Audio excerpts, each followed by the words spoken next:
butcher. Nag-request pala sa akin kung paano magsalang tong blade sa banso or bulso. Yan. Kita niyo yan. Panoorin nyo lang. Ito yung pinaka ano niya. Stopper niya.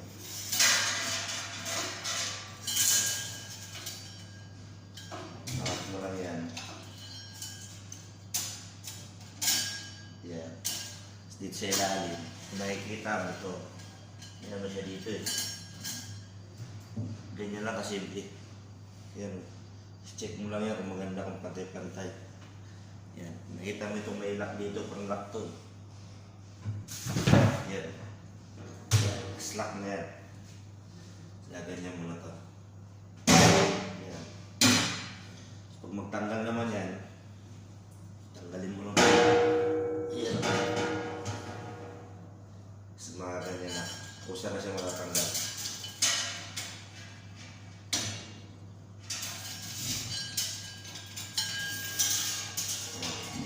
Ibang klase ata yung ano yung blade yung bunso na pag lagayan nito ng blade. Yan, rating ko paglagay. Mabilis lang dito sa mayaman, ewan ko sa ibang mga shop. Ito malaki kasi ito, meron din maliit. Yan, ganyan lang yan. Ako napapanood mo yung brand, ganyan lang yan.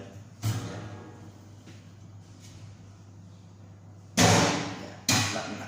Pwede diretso mo rin lahat. So, double check mo ulit yan mga butcher.